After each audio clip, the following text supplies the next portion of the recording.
Almost every Witcher school is gone, not because they lost to monsters, not because the mutations failed or the contracts dried up or the Witchers themselves weren't good enough. They were destroyed, deliberately, by mages, by emperors, by peasants with torches, and by forces they helped create. Schools that had survived centuries of warfare against creatures that shouldn't exist, ended by politics, betrayal, and the choices they made when they had no good options left. The School of the Wolf survived. Barely. But it's the only one still standing. And if you think Geralt is the last of his kind because he's special, you're missing the story. He's the last because everything else was taken apart. Welcome back to Son of Odin, where we go deep into the lore the games and shows only scratch the surface of. Today we're covering the Witcher schools, what made each one unique, how they built their legacies, and exactly how the world erased them. By the end of this video, you'll understand why the continent's greatest monster hunters were brought down not by the things they hunted, but by the world they protected. The School of the Griffin. The Griffin Witchers were the scholars of the Witcher world. Where other schools trained warriors, Griffin trained mage fighters. Their core discipline was the mastery of signs, the magical abilities that all Witchers have access to, but most use only at a basic level. Igni, Ard, Quen, Yrden, Axi. A standard wolf Witcher uses these as tools. A Griffin Witcher built their entire combat philosophy around them. Their keep was Caer Seren, deep in the Blue Mountains. And Caer Seren wasn't just a fortress. It was one of the most important repositories of magical knowledge on the continent. The Griffin Witchers didn't simply hunt monsters. They studied them, documented them, recorded their weaknesses, their origins, their behaviors in a body of literature that made every other school more effective at their job. They were respected in a way that most Witchers weren't. Kings consulted them. Courts invited them. Their mastery of signs made them useful in contexts that went far beyond monster contracts. They understood magic in ways that even some mages found impressive. That respect, and that archive, is exactly what killed them. How they were destroyed. A group of mages wanted access to Caer Seren's library. The Griffin Witchers refused. We don't know exactly what was in those books. We don't know which mages made the request, or why the Griffins were so determined to protect it. What we know is that the refusal was absolute, and the mages' response was catastrophic. They used magic to trigger an avalanche. Caer Seren was buried, the Witchers inside with it. The library, the thing that had made the Griffin School arguably the most intellectually significant institution in the Witcher world, was gone. A handful of Griffin Witchers survived and scattered, but the school was finished, killed not by a monster, not by a king's army, killed by the academic world that had spent years calling them colleagues. Because knowledge, when it's held by people who won't hand it over, stops being an asset and becomes a threat. The Griffin School's greatest strength was that they understood things other Witchers didn't. Their greatest weakness was that someone with more power than them wanted that understanding and decided that if they couldn't have it, nobody would. The School of the Viper. If the Griffin were scholars, the Viper were operators. They were the most politically sophisticated Witcher school in history, trained not just to fight monsters, but to move through courts, gather intelligence, and handle work that required a level of discretion that most Witchers couldn't provide. Their base, Gorthur Gvaed, in the Tir Tochair Mountains, was fortified like a state facility, not a wilderness keep. Viper Witchers were exceptional swordsmen. They were also exceptional at everything else that comes with operating in politically charged environments, reading people, keeping secrets, making things happen without being seen to make them happen.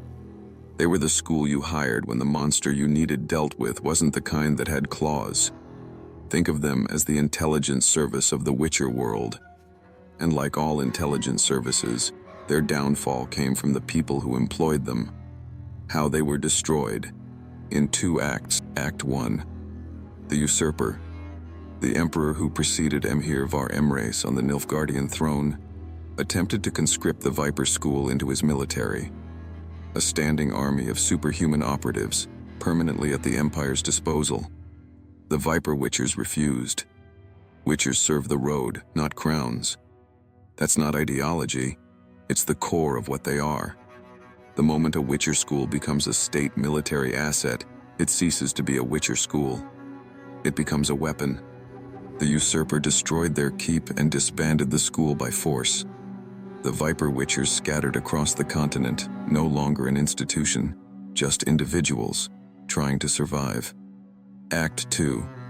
Years later, Emperor Emhyr var Emreis, the man who had by then taken the Nilfgaardian throne from the usurper, reached out to the surviving Viper Witchers. He offered them a deal: carry out a series of political assassinations for the Empire, and he would restore the school. Their keep rebuilt. Their identity returned. Everything the usurper had taken from them, given back. They agreed. They completed the work. And then Emhyr had them hunted down and eliminated. There were no witnesses. There were no loose ends. There was only the most powerful emperor on the continent, who had used the most politically sophisticated Witcher school in history, and outmaneuvered them completely. The Viper Witchers had spent their entire institutional existence navigating courts and empires. They understood better than any other school how power actually worked, and they still didn't see it coming. That's not irony. That's the continent. The School of the Bear. The Bear School were the most honorable Witchers, operating out of Herne Kadush, a mountain fortress. They were known for something rare in the Witcher world: a moral framework that went beyond the transactional. They didn't just take contracts and fulfill them. They had a code, principles about who they would work for, what they would do, and, crucially, what they wouldn't do even when it would have been easier. Their combat style reflected this. Bear Witchers were the most heavily armored of any school, built for sustained combat, for absorbing damage, for outlasting opponents rather than outmaneuvering them. They weren't the fastest Witchers. They were the most dependable. The kind of Witchers that a village actually trusted, not just hired. In a world where Witchers were routinely treated as freaks and necessary evils, the Bear School were the closest thing to Witchers that people genuinely respected. How they were destroyed. Their end came from a failed contract. The Bear Witchers were tasked with eliminating a powerful cabal of higher vampires. Higher vampires are not like the lesser undead that fill most monster contracts. They are ancient, intelligent, and by most conventional assessments, unkillable. The Bear School failed. The vampires survived. The fallout destroyed them faster than any enemy could have. The local population turned on them. Peasants, frightened, angry, looking for something to blame, gathered and marched on Herne Kaduk, a mob of ordinary humans, coming for a fortress full of superhuman monster hunters. The Bear Witchers would have won, easily. A handful of Witchers against an unarmored crowd isn't a battle. It would have been a massacre. They chose to disband instead. The code the Bear School had built themselves around was simple at its core. They existed to protect people.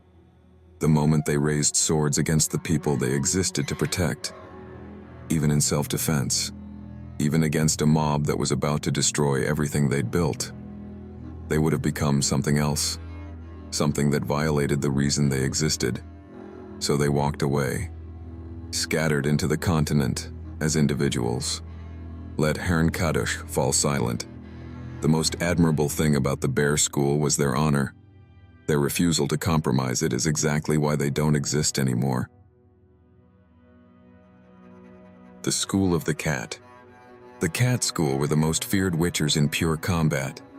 Where the wolf trained well-rounded hunters, the Griffin trained mage fighters, the bear trained armored endurance fighters.